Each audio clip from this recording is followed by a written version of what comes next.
Raymond from Tokara saying, Governor, thank you so much for taking the time to come and represent the silent majority. What will be your top 5 priorities, priority list if you're given the opportunity to have the top post of PM? Before we take that call. Oh, well, first of all, law and order. Nothing is going to happen. Businesses are not going to invest. People in the villages are not going to go and plant crops and harvest them and sell them and all these things that we want them to do without a strong law enforcement. So that has to be the priority. It can't be anything else. This is also to do with corruption as well, I'm guessing. Look, the whole thing. The first thing is you've got to remove, like, right now.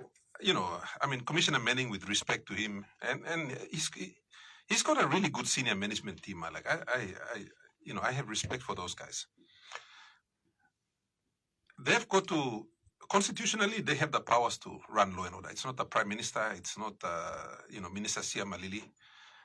They've got to take their foot off the neck of the police. Right now, the government is controlling the police. They shouldn't. They should let them go, let them do their work. So, free them up to do their job, number one. So if there's a member of parliament who is guilty of something, let the police handle that. Don't bring up and, give directions to the commissioner on all this nonsense. Stop it. Papua New Guinea needs a fully professional operating police force, number one. So all of the entire chain that deals with, law and order, prisons need to be upgraded. People need to know that time you make him understand wrong, police hold him pass him, make him savile you think him. So we've got to sort out magistrates. We've got to, I think national court judges, me play all right, but we've got to sort out the magisterial services. We've got to get them functioning so they're doing a lot more of the work. And then, so that entire ecosystem of law and order needs to be functional. Not to mention increase the capacity of our jails. Exactly. You got to build bigger jails. When I got the police to really function in ECP, Justice Kenning said to come and release people from prison because all past intent na putimole. When the police really started operating, they were arresting 300-400 people a month. Goodness. And our capacity in the jail is only 600. So if you're going to do it to the whole country, you need to build an entire ecosystem. You've got to be ready, yeah.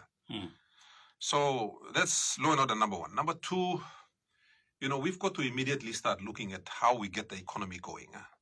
We've got to remove the shackles around the private sector. The real engine room for growth in any country is the private sector. The private sector in this country is suffering, and you hear a lot of them. The only people that are probably celebrating are the Connect PNG contractors, people who are doing work for the national government. They're getting paid big time. The real private sector, the ones that are out there doing things and they're not relying on government, they're the ones that are suffering. So we've got to look at all of the difficulties. What are the difficulties? Well, power supply. Most of these businesses can't function because power is not working in the country. You think, So we've got to get power working. I have had arguments with William Duma, and I don't know whether it's his fault or whether James Marape and the treasurer are not giving him money, or I don't know what the problem is. But we haven't fixed PNG Power. And, with respect to the Honorable William Duma, he's been one of the longest-serving ministers in state-owned enterprise, Yeah, yes, he has. So, we've got to fix something. Whether we privatize or do whatever we've got to do it. And I don't want to blame Duma or whoever, but the point is, in 6 years, this government hasn't fixed it. So you've got to fix that. So private sector needs to come out and do its work. Private sector also needs strong law enforcement for them to do their work. And then they're going to create the jobs. And then the other thing is so that will be my 2 top priorities. And then coming back to the block grant that I keep talking about, that's something that I would want to roll out straight away because it solves a lot of problems. I believe in the Pareto principle, 80-20. Yeah? Yep. 20% of your effort is going to solve 80% of your problems. So for me, the 80-20 is really in, the block grant mechanism that I keep talking about. It will solve 80% of our problems. It's done so in other countries. I'm not bringing a new idea. When I first got elected, myself and a whole bunch of members, courtesy of the U.S. government, they flew us to America on a study tour, right? So Disla tem too, sampla plan di nubla member. American government karimol golo hapya. So all Karim people around Hamas plus state, we looked at how they were working, and I don't know about the other members of parliament that go on these trips, But when I went on this trip, I learned about the block grant system. And immediately I saw the value of it. And then they took us to Australia on another study tour. Recently, Dr. Billy Joseph and a whole bunch of government MPs were taken down to Australia on the same government tour. I don't know what they learned on the tour, study tour. But I was in Australia on that one. And I had a look at the federal government system from Canberra all the way through to Queensland and New South Wales. And the interesting thing is Brisbane City. Brisbane City has I think they have a $2 trillion economy or something like that. Billions of dollars, their economy. And Brisbane City is run by a council. A council? A council. It's the Brisbane City Council that runs Brisbane. Just like one of our LLGs. So that we've adopted the Australian system and it's working really well there. We killed it over here. And then what happens? The Australian government gives a block grant down, So me looking all this something, I thought, oh my God. Like Brisbane City, the GDP of Brisbane City is bigger than Papua New Guinea's GDP. My God. Now stop close to Australia. You mean plan is a gogam Australia, you mean watch him rugby league solo. Do we ever learn anything from these guys? How they're running their country? I don't know if we do, but I did. I wasn't wasting my time there, playing pokies or running around drinking. I was studying their system. So based on what I learned in America and I did some work on a block grant system before, on an abstract basis. I just reading about it, and we wrote a proposal for Charlie Abel when he was minister. Myself and Ricky Komung, and there was an Australian called Phil Wheeler. So we wrote a recommendation when Charlie Abel was planning minister to move to a block granting system. All right.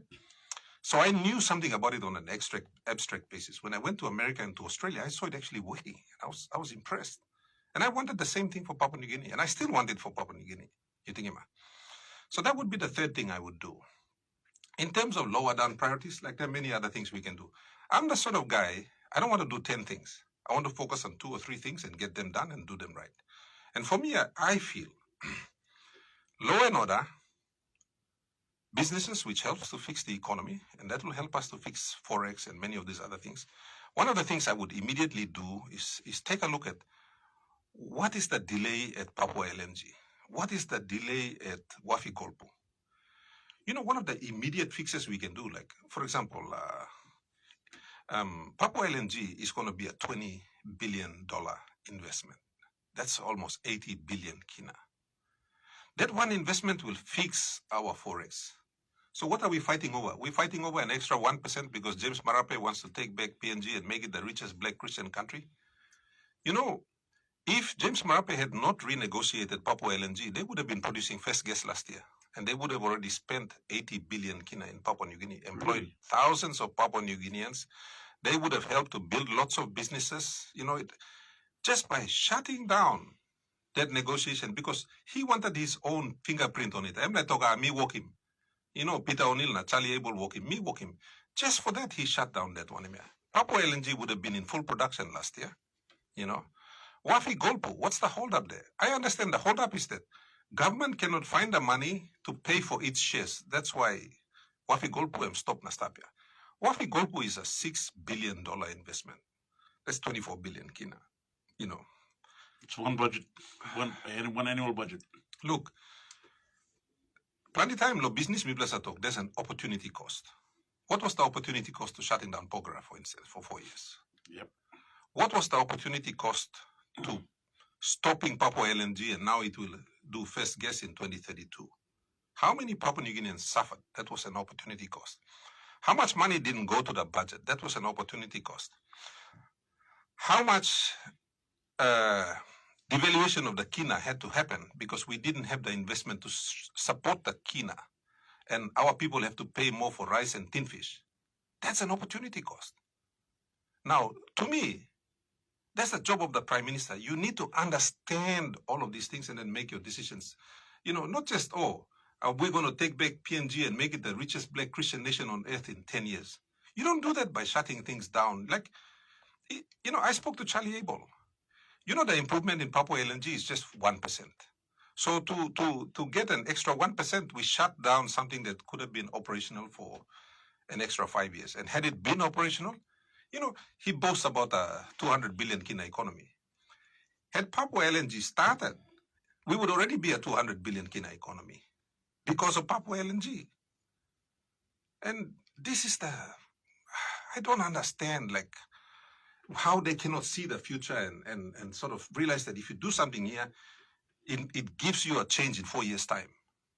They're not able to see that. And look at it, we are all suffering. We are all suffering because of bad decisions, you know? So these are some of the things I would do. Like, these are low-hanging fruit. You just hurry up, go just straight in and get them done.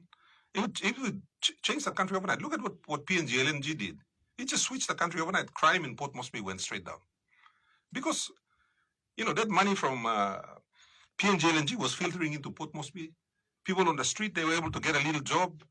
You know, all month they could pay school fees for their kids or buy their kid like bicycle or something. You know, everyone was happy. Now everyone's suffering.